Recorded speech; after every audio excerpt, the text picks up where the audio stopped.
La Iglesia Cristiana Integral, Jesucristo el verdadero camino, de la calle 47 número 2320, Barrio Nuevo Sotomayor, les presenta su programa, La Espada del Espíritu. Bienvenidos.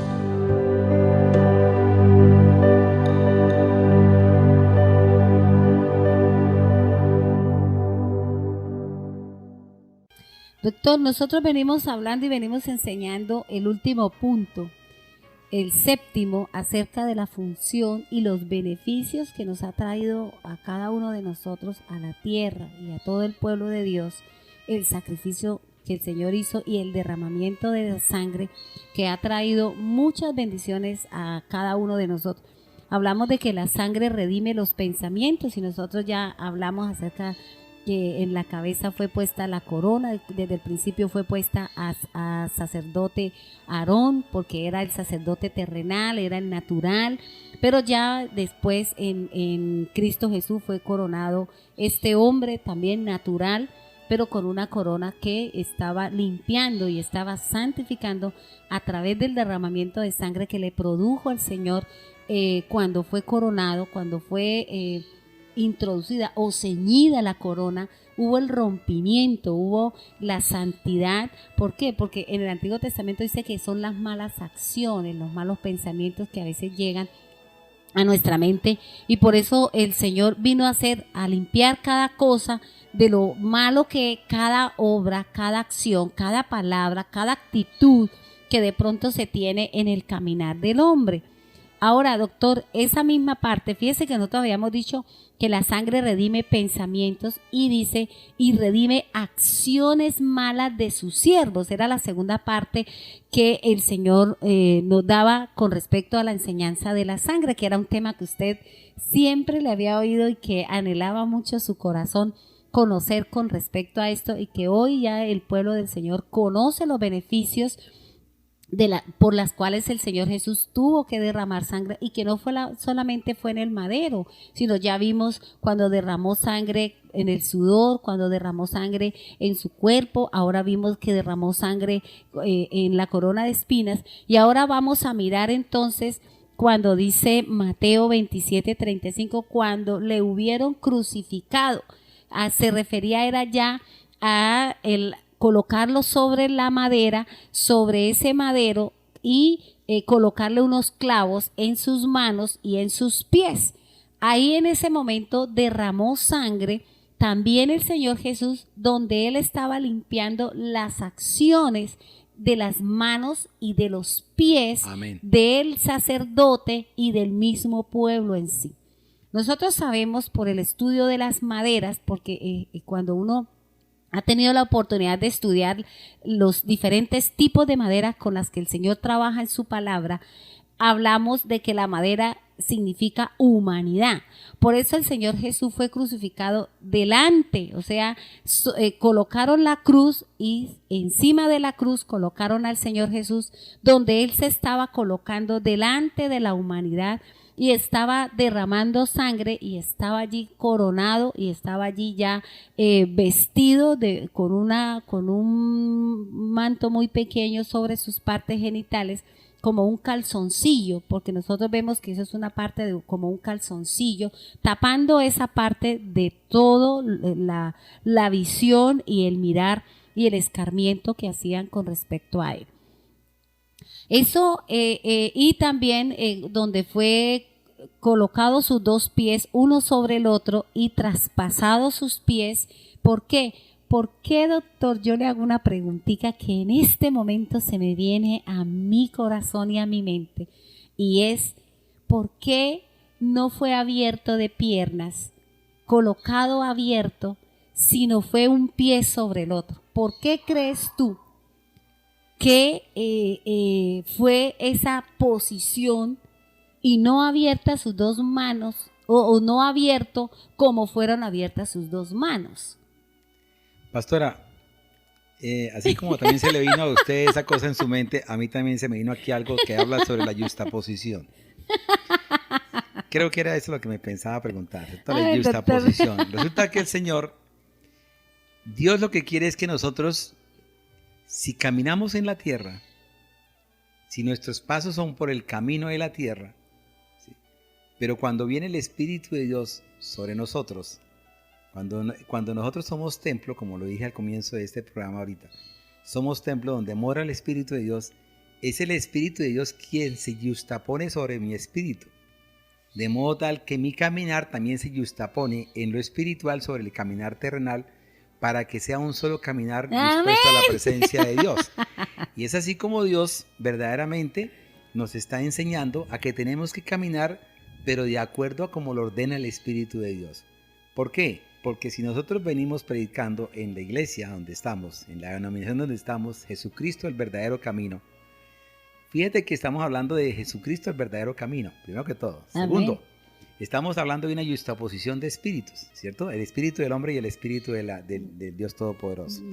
Tercero, estamos hablando de un caminar tanto en la tierra como en lo espiritual. ¿Qué es lo que tenemos que hacer? Tenemos que crecer, que crezca el espíritu para que mengue la carne. Y también estamos haciendo algo importante, que es que lo que Dios anda buscando, como lo dice la palabra, en unas Paulinas dice que Dios anda buscando adoradores en verdad y en espíritu. Entonces tenemos que ser únicamente un adorador en verdad, o sea, en la palabra de Dios, que es la Biblia, que por sí usted me comentaba que era el libro, que era el libro de la vida. de la vida de nosotros, ¿cierto? El libro de la vida. El libro de la vida. Entonces, y el otro es en el Espíritu, que es el que nosotros caminamos. En este momento, mis amados hermanos, estamos en el devenir del Espíritu de Dios. Tenemos el Espíritu de Dios como arras, o sea, están metidos dentro de como nuestros garantía. dedos. Estamos prácticamente ya, sabemos que Dios, que Cristo Jesús nos dio a nosotros, o sea, al cuerpo de Cristo, como novia de Cristo, le dio un anillo de compromiso, donde Él dijo: yo vuelvo por ustedes. Yo cumplo, yo me comprometo a que me voy a casar con ustedes y yo los voy a traer a que ustedes disfruten de todo lo que yo tengo. Porque es que cuando uno se casa, ¿sí?, a la mujer no la trae para que la mujer se quede en el cuarto de la cocina. A la mujer la mete en el cuarto principal, que le acompañe, o sea, que acompañe siempre al esposo, ¿sí? Y fuera de eso, la mujer disfruta de todo lo que el marido tiene. De todo lo que ese hombre tiene, ella toma posesión de todas las cosas. Es más, muchas veces me ha pasado a mí, ¿cierto?, que como médico voy a una reunión, resulta que mi esposa es la que resulta hablando de medicina, ¿cierto? Cuando me preguntan a mí sobre la parte de medicina. Entonces a veces la mujer toma a veces unas atribuciones y unos derechos que básicamente pues se pasan un poquitico por encima, que es lo que a veces el pueblo de Dios también se le pasa con respecto a Cristo Jesús.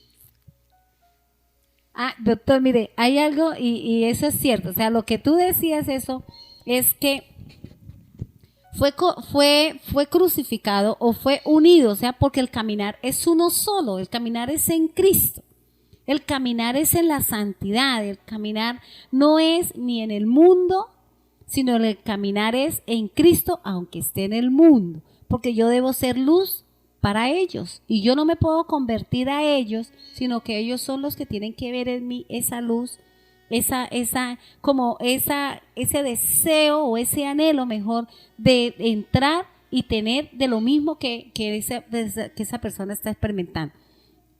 Entonces fíjese que el Señor Jesús, cuando fueron unidos, ese caminar, que fue esos pies que fueron puestos en uno solo, y el clavo pasó sus dos pies y pasó sobre la madera.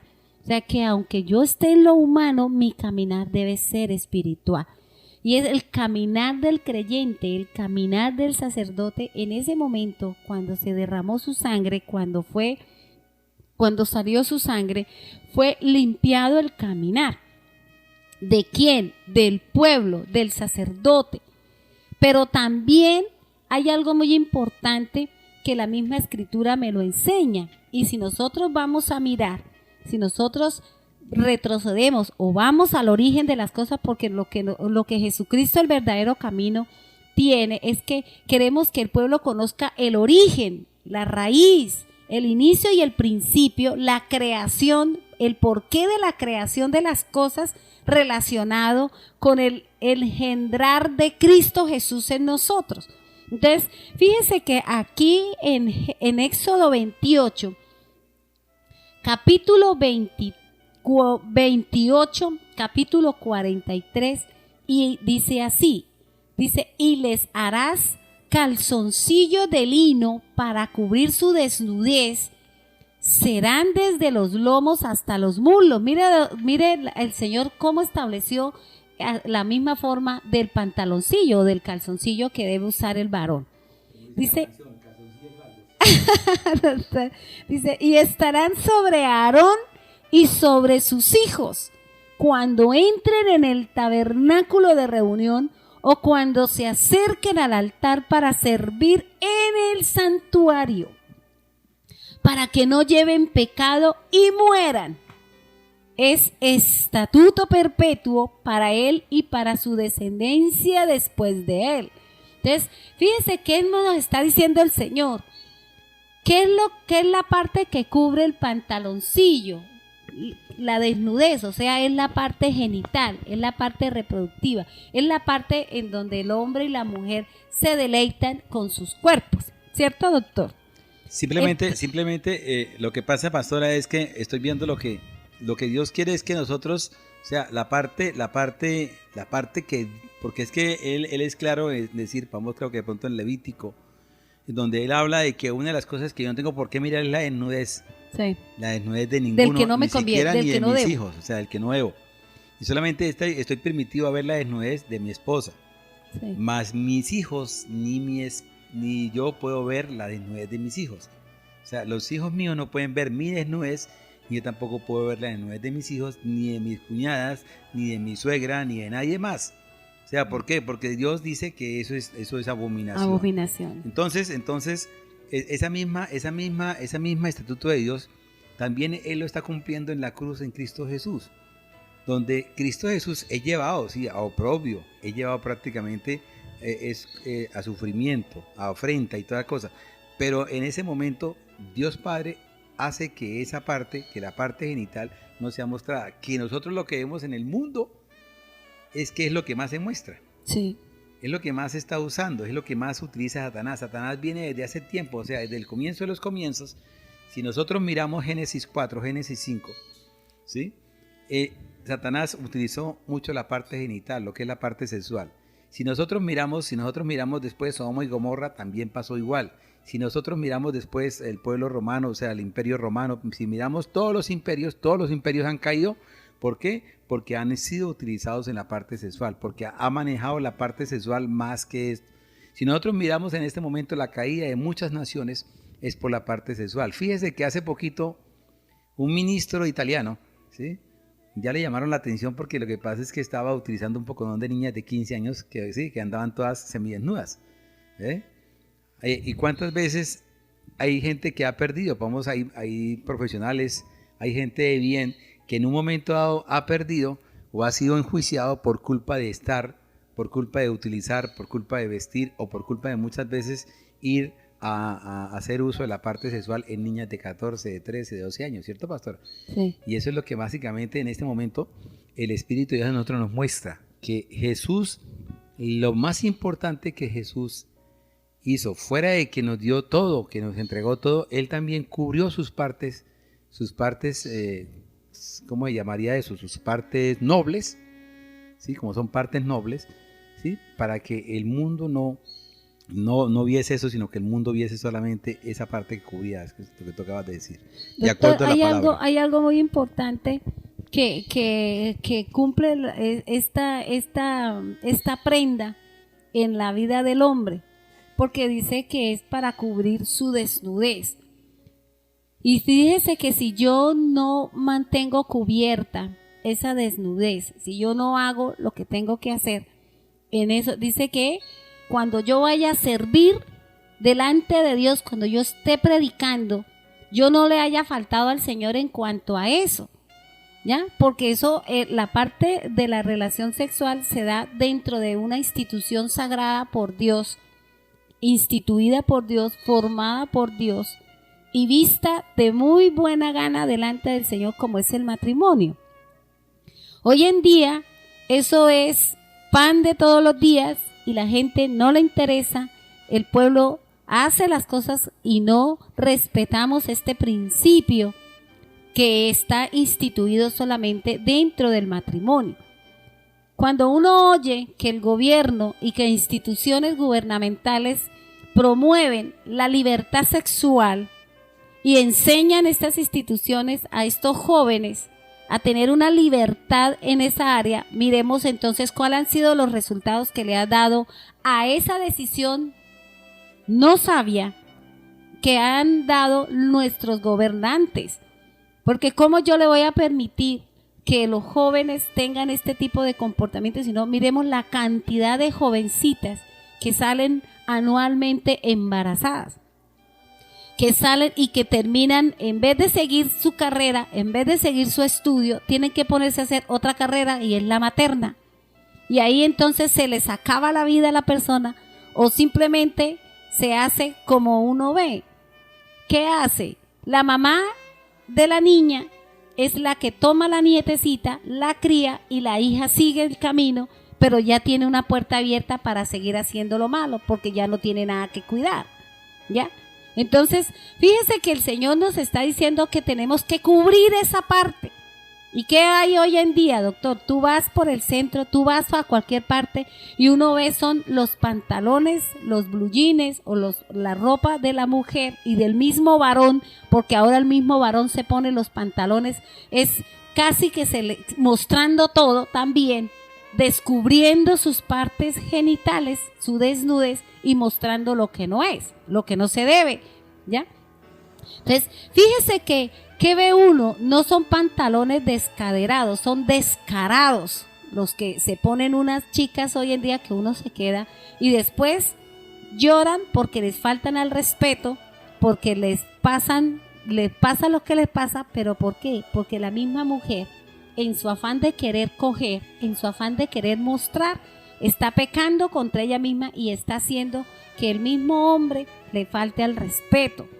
Por eso el Señor habla muy claro aquí, dice que hay que cubrirse esas partes y que eso no debe ser a la luz pública. Por eso el Señor fue cubierta sus partes nobles, fue cubierto con un pantaloncillo de lino. ¿Para qué? Porque en la antigüedad el que usara lino se estaba refiriendo a la parte sacerdotal. Por eso cuando el Señor Jesús nació, los pañales no fueron de los que de pronto nosotros usamos para nuestros hijos de esa telita, sino decía que eran pañales de lino. Entonces, ¿por qué? Porque se estaba refiriendo a la parte sacerdotal. Amable oyente, vamos a hacer un corte y ya volvemos con ustedes. Bien, hermanos, veníamos nosotros hablando con respecto a algo, a las acciones de quién, tanto del sacerdote como del pueblo. Fíjense que para que yo pueda servir al altar, para que yo pueda estar en santidad, para que mi unción sea fresca, yo debo tener cubierta algo muy importante, como lo dice el Señor, y es mi desnudez. Yo no puedo pararme delante del altar de Dios cuando de pronto en la noche anterior, como líder, como sacerdote, yo he fornicado o yo he adulterado. ¿Cómo le voy a exigir al pueblo que no lo haga si yo lo estoy haciendo? ¿Cómo yo voy a exigirle al pueblo a que se hagan determinadas cosas cuando yo ni siquiera lo he cumplido? ¿Por qué colocamos esas cargas sobre el pueblo cuando nosotros ni siquiera lo hacemos? Entonces, fíjese que la misma escritura, el mismo Señor está haciendo que se cumpla la palabra, que se cumpla estas acciones. ¿Por qué? Porque es que en el caminar del creyente está sujeto a muchas cosas. Nosotros sabemos que Dios, porque la palabra de Dios lo dice, Dios hizo el mal y Dios hizo el bien. Dios hizo las personas que van a estar en lo malo y las personas que son salvas y son las que van a estar dentro de los beneficios que representa el sacrificio de Jesús. Ahora, las personas, usted va a decir, uy, ¿eso cómo así? Porque es que el Señor colocó dos cosas. Él dice, yo he hecho el bien y yo he hecho el mal. El camino del bien y el camino del mal. El camino de bendición o el camino de maldición. Nosotros tomamos el camino, Pero hay unas personas, hay unas criaturas que fueron hechas por Dios exclusivamente para que cumplieran ciertos propósitos. ¿Ciertos propósitos para qué? Para que se opusieran a la obra de alguno. ¿Para qué fue escogido, por ejemplo, Judas? Judas fue escogido como el opositor dentro del mismo plan, porque fíjense que el mismo Jesús dice, ¿acaso yo no sé que dentro de los que están aquí, uno es el diablo? Uno es el que me va a entregar, uno es el que me va a vender. ¿Por qué? Porque ese era que tenía que ser el opositor o la parte por donde tenía que pasar Jesús para traer salvación a muchos otros. Muchas personas van a ser usadas dentro de este tipo como Judas en el caminar de nosotros los creyentes para que otros reciban bendición de parte de Dios. Simplemente usted tiene que decirle al Señor que usted no sea una piedra de tropiezo, porque dice, hay de aquellos que vienen a ser tropiezo para los que son llamados, porque ya sabe lo que les espera. Entonces, si nosotros hemos sido llamados para el plan del bien, para el plan salvador del Señor, pues amén. Pero vamos a tener opositores, vamos a tener oposiciones. ¿Cuál fue la oposición máxima de Jesús, doctor? Fue Satanás. Satanás, cuando Jesús fue bautizado, cuando Jesús fue lleno del Espíritu Santo, cuando Jesús recibió la presencia del Espíritu de Dios en su ser, en su espíritu, de una vez ¿hacia dónde lo llevó el Espíritu Santo? Hacia el desierto, hacia un lugar donde él tenía que ser probado, donde él tenía que ser puesto en una situación. ¿Para qué? Para que pudiera tener y ganar la primera batalla con respecto a las tentaciones a las que están expuestas el pueblo de Dios. Por eso Satanás se personificó, se hizo hombre, no tomó forma de culebra, tomó forma de hombre, porque a veces es el mismo hombre quien nos lleva a faltar, quien nos lleva a cometer transgresión de la ley o nos lleva a cometer pecado. Entonces, ¿qué hizo Jesús? Pues como estaba en su máxima unción, porque estaba terminando su ayuno, estaba terminando su relación grande y preciosa que tenía con el Espíritu de Dios y con el Padre, se fueron a enfrentarse con quien en el futuro va a ser el último encuentro entre ellos y Satanás para poder vencer uno y nunca más se dé en el ser, y es la muerte. Entonces, doctor, hay algo muy importante y es esto. Nosotros vamos a tener opositores, van a haber personas dentro del mismo pueblo de Dios que van a ser opositores míos, pero ¿para qué? Para que yo pueda ver la gloria de Dios y para que yo pueda saber realmente hasta dónde estoy yo ungido y cómo yo estoy ungido para poder dar mi batalla, no con Satanás, porque Satanás no. Fíjense que Dios tuvo, la primera lucha fue con Satanás, pero ¿qué él hizo? Él lo retó y él lo venció con la palabra. Pero cuando ya hizo sanidades, cuando ya él simplemente, ¿qué hizo? ¿Cuál era su batalla? Contra los espíritus. El espíritu de sordera, el espíritu de mudez, o sea, de todo lo que habla allí, porque él decía, fuera. Él no se puso a decirle, escrito está. No, él no le dijo al espíritu la palabra, simplemente ordenó y ellos salieron. O sea, ¿para qué nos ponemos a pelear nosotros? Simplemente ordene la palabra con autoridad, porque en Mateo 10 lo dice muy claro, nosotros tenemos autoridad sobre espíritus inmundos, no dice sobre Satanás, dice sobre espíritus inmundos, tú, yo y todo el pueblo ungido de Dios tenemos autoridad.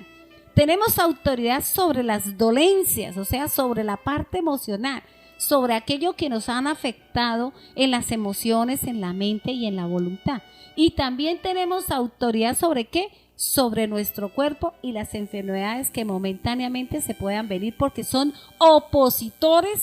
¿Para qué? Para que yo pueda ver la autoridad que en ese momento yo tengo, porque en mí, como nosotros ya lo estamos viendo, doctor, reposa el Espíritu de Dios para poder hacer todos los planes y propósitos que tiene el Señor con mi vida para beneficio de otros. Pastora, usted acaba de decir algo muy, muy bonito. Cuando hablaba de la parte de Jesús, cuando Jesús fue llevado al desierto y cuando estaba en la fase final del ayuno, dices, cuando estaba muy ungido, bastante ungido. Pero fíjese, pastora, que también el pueblo de Dios, ¿cuántas veces el pueblo de Dios ha ido a un ayuno? ¿Sí? Y se unge bastante, o sea, se purifica, limpia su tierra, la ara, la prepara, la dispone completamente para que cuando venga la semilla caiga sobre tierra fértil, sobre tierra preparada. Fíjate que Cristo Jesús, Él respondió con la palabra. ¿Por qué? Porque Él sabía, Él estaba en la madurez espiritual tan grande que Él no se puso a pensar ni a responder con cosas de su carne, sino simplemente Él respondió con las cosas espirituales que tenemos que responder. ¿Por qué? ¿Por qué lo digo? Porque muchas veces nosotros hacemos el ayuno. Nosotros nos preparamos. La iglesia dice, hagamos un ayuno de tanto tiempo, tal cosa, y uno está preparándose mentalmente, físicamente, todo se está preparando, y el ayuno es bonito porque el Espíritu de Dios lo conforta a uno, lo reconforta, y fuera de eso le da unas fuerzas para uno seguir la marcha, y uno muestra una cara mejor que quizás cuando uno está comiendo. Entonces, ¿qué sucede? Cuando viene la palabra, cuando viene el enemigo, por intermedio de la figura corporal humana, porque Satanás se le presentó fue como humano. Entonces viene la forma corporal humana, viene muchas veces mi hermano de la iglesia, viene muchas veces mi hermano en la parte biológica, en la carne, viene muchas veces algunas personas que están conmigo en el trabajo.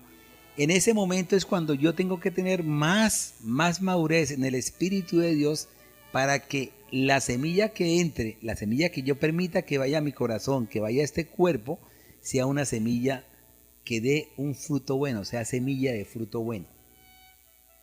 ¿Qué ha pasado con muchos hermanos que han estado en el ayuno, que han estado en la preparación, y que de pronto alguien les dice, alguien va y les comenta un chisme, una palabra toda falsa, y en ese momento esa semilla que entró en ese cuerpo, en esa tierra, que está fértil, que está preparada, que está bien alimentadita, ¿sí? Inmediatamente entra esa semilla, fructifica, crece pero con una velocidad y se vuelve súper enemigo de la iglesia donde está.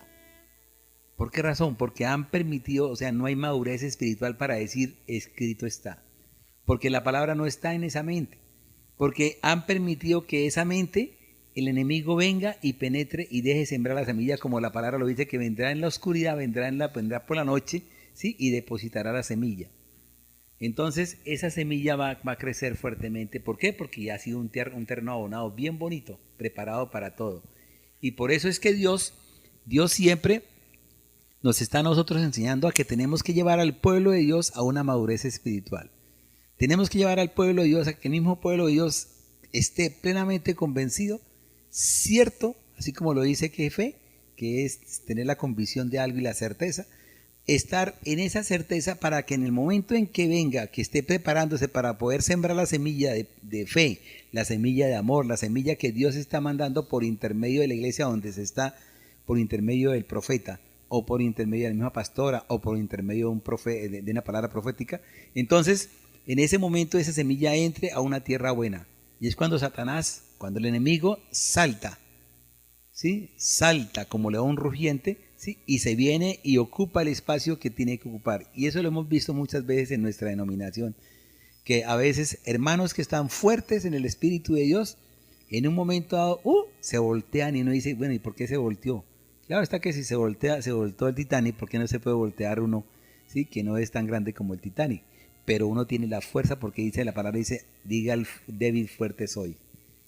Doctor, hay algo que tú hablaste ahorita y venía a mi mente un versículo donde respalda muchísimo la obra del Señor. O sea, la palabra de Dios respalda cada cosa que el Señor hizo, cada pensamiento, cada recurso, cada acción, cada movimiento que hizo el Señor, lo respalda ¿quién? El Antiguo Testamento. Muchas veces la gente se pregunta, ¿cuál es la causa del ayuno del Señor Jesús? ¿Cierto? Porque el Señor Jesús, antes de enfrentarse con la cabeza del mal, con el príncipe de las tinieblas, porque la guerra era de príncipe a príncipe, porque el Señor es el príncipe de paz, con el príncipe de las tinieblas, ¿sí? O con el príncipe de la guerra, de la maldad. Entonces, fíjense que Jesús hizo un ayuno. Pero ¿por qué Jesús hizo un ayuno? Porque Él hizo el ayuno después de que fue bautizado. Dice que Él entró en ayuno, ¿cierto? Él entró en ayuno. Pero ¿por qué tenía que entrar antes de enfrentarse a la maldad, antes de enfrentarse a Satanás? ¿Por qué Él tenía que hacer ese ayuno? Para poderse enfrentar. A veces dice uno, por esta cosa, porque es que el ayuno significa esto. No, el ayuno espiritual, ¿cierto? Porque uno es el ayuno el que usted se abstiene de comer alimentos y otro muy diferente, el ayuno espiritual, ¿ya? Entonces, Jesús hizo este ayuno de falta de alimento porque dice que él ya tenía hambre, ¿cierto? Pero porque él iba a tener un encuentro con alguien y él necesitaba estar en una condición que Dios desde el principio lo había colocado. ¿Para qué? Para poder vencer la maldad que había en un pueblo. Si nosotros miramos Ezequiel, capítulo 4, versículo 5, dice así, y usted va a encontrar lo que dice la Escritura. Dice, yo te he dado los años de su maldad por el número de los días, 390 días. O sea, alguien hizo maldad 390 días. ¿Cuántos fueron los días o los años que el pueblo de Dios hizo maldad cuando salió? Fueron 40 años, ¿cierto, doctor? Que ellos estuvieron en rebeldía, en pelea, en disensión, y Dios les daba y sin embargo no los satisfacía. Dios les hacía milagros y tampoco los convencía. O sea, era un pueblo rebelde. Y fíjese que la Escritura aquí dice eso, dice, miremos el 4 que me llama, dice, y tú te acostarás sobre tu lado izquierdo y pondrás sobre él la maldad de la casa de Israel. El número de los días que duermas sobre él llevará sobre ti la maldad de ellos. Yo te he dado los años de su maldad por el número de los días, 390 días, y así llevarás tú la maldad de la casa de Israel. Ojo, a Ezequiel le fue dado 390 días acostados sobre su lado izquierdo. ¿Para qué? Para la maldad del pueblo. Pero mire lo que dice más abajo, doctor. Dice, cumplidos estos, te acostarás sobre tu lado derecho segunda vez y llevarás la maldad de la casa de Judá. Y dice, 40 días, día por año te lo he dado. O sea, fíjese que Ezequiel había hecho el ayuno por Judá.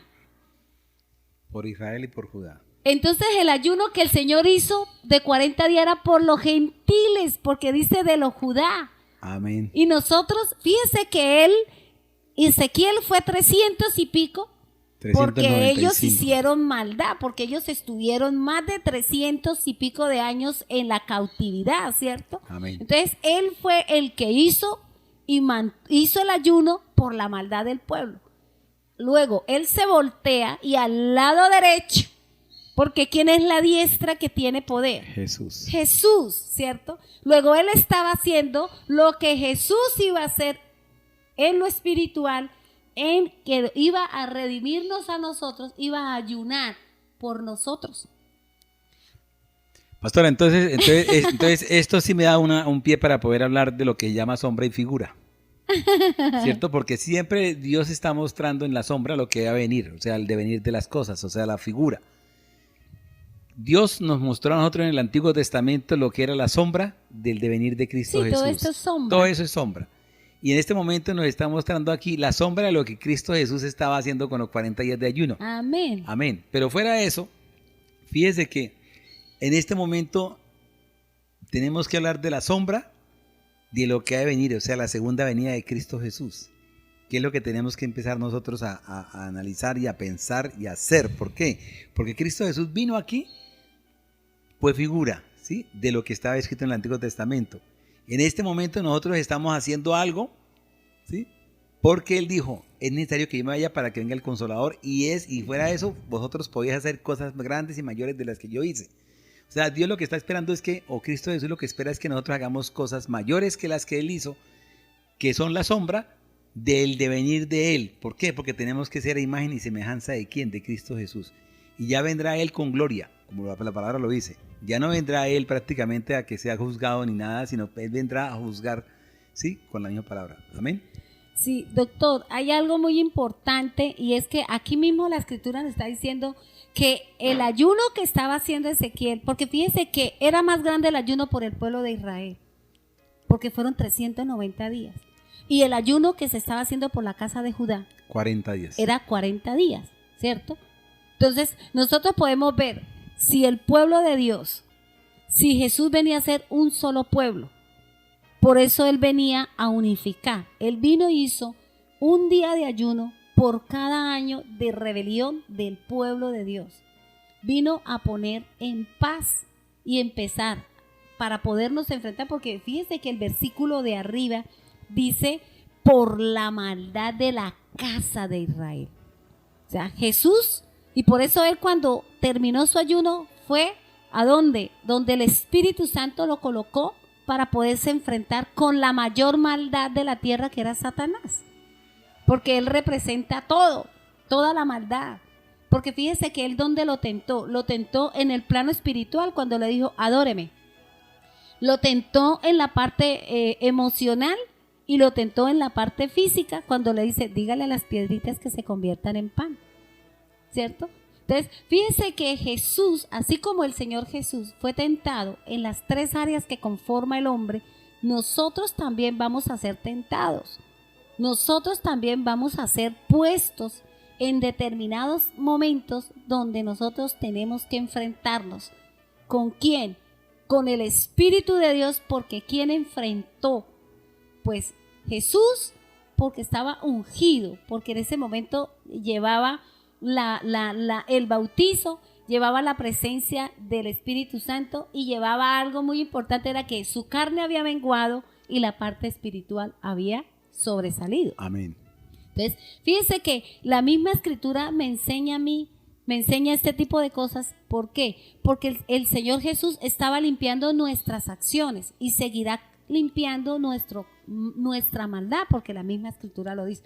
Por eso, ¿en dónde empieza la maldad? En la parte de, como dice el Señor, ¿por qué el Señor solamente, o por qué Jehová manda cubrir la desnudez? Porque ahí es donde se encuentra la maldad, y ahí es donde se hace el pecar, es por donde se hace infringir las cosas del Señor. No es pecado la relación sexual entre las parejas que tienen el vínculo sagrado del matrimonio. Es pecado cuando se hace fuera del matrimonio. ¿Por qué? La misma Escritura dice que si yo hago la relación con alguien, yo me hago uno y delante de Dios yo me presento uno solo con esa persona, ¿ya?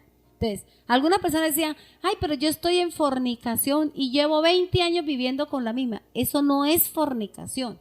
Fornicación es cuando usted está hoy con uno, mañana con otro, pasado mañana con otro. Lo que usted está ya delante de Dios, usted es uno solo porque solamente es con esa persona, ¿ya? Y a veces las personas dicen, ay, no, es que como usted no está casada porque el pastor no le ha dado la unción, porque el líder no le ha dado la unción, usted está en fornicación. No, porque le estaría diciendo que esa persona está con uno, con otro, con uno y con otro. A eso se refiere la fornicación. El adulterio ya es que yo teniendo pareja, vaya y haga la relación con otro que no es mi pareja, ¿ya? Entonces, si yo tengo 20 años con la misma persona, y solamente he estado con esa persona, yo ya soy uno solo, ya he hecho una institución. Amén. Delante de los hombres, porque eso también delante de los hombres hay unas normas o hay unas reglas que ya dice que una persona viviendo con alguien más de 2 años ya se establece como una relación de pareja y tiene unos derechos y tiene unos deberes con esa persona. Delante de Dios sucede lo mismo. Entonces te puede decir, ay, pero ¿cómo así? Pero miremos el matrimonio entre Isaac y Raquel. ¿Cómo fue? Simplemente el papá se la entregó, dieron la dote y ¡pum! Se fueron y se casaron y consumieron y ya. Allá no estuvo que el líder, que el sacerdote, no, fue la anuencia de Dios, porque fue Dios quien se la puso y delante de Dios estaba bien esa esposa. Entonces, ¿qué es lo que hay que pedirle al Señor? Que si la persona con la que yo tengo una relación de amistad o de pareja o de noviazgo es la que Dios quiere que yo tenga. Si no es la que Dios quiere, pues entonces pedirle al Señor, que era lo que yo siempre hacía, sin conocer de Dios. Cuando yo tenía la oportunidad de conocer a alguien y que ese alguien me decía que me gustaría que usted fuera mi novia, yo iba, no era cristiana, pero siempre lo hacía. Y yo decía, Señor, usted es el único que sabe si esta persona verdaderamente quiere algo conmigo. Si no quiere algo conmigo, si me viene simplemente a hacer algo, a buscar algo que va contra las normas suyas, que no es, entonces permita que yo tenga una diferencia con él, una pelea, y yo voy a entender que ese no es el mío, para yo no faltar, para de pronto no pecar. Y así sucedía, hasta cuando yo tuve la oportunidad de conocer al que fue mi esposo. Yo fui a la presencia de Dios, le dije, Señor, hay esta oportunidad, hay esto, y el Señor me mostró en visión cómo iba a ser mi relación con él.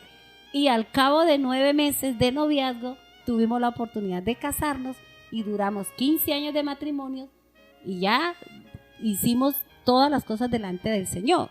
Entonces, fíjense que a veces nosotros hemos metido las cosas del Señor o las cosas de Dios las hemos metido como en mandamientos de hombre, como si fueran cosas del Señor, y eso no es. ¿Por qué la gente se equivoca mucho? Porque se desconoce la palabra, ¿cierto? Se desconoce la escritura. Entonces, fíjense lo que el Señor está haciendo, lo que el Señor está obrando. Lo que el Señor está diciendo es que líderes, pastores, pueblo de Dios, tenemos que cubrir algo que es la raíz de todas las cosas que nos llevará a faltar, y es la desnudez, es el desear lo ajeno. Por eso el Señor Jesús es muy claro en la palabra cuando dice en una bienaventuranza, en algo que dice el Señor, dice: cualquiera que mire una mujer, la desee en su corazón, ya pecó. ¿Por qué? Porque la mente es la que nos lleva a desear el corazón, y luego la mente y el corazón juntos me lleva a obrar, me lleva a pecar. Entonces, eso es lo que dice la escritura. Amable oyente, terminamos ahí y mañana seguiremos con este tema especial para usted. Que Dios le bendiga grande, rica y abundantemente.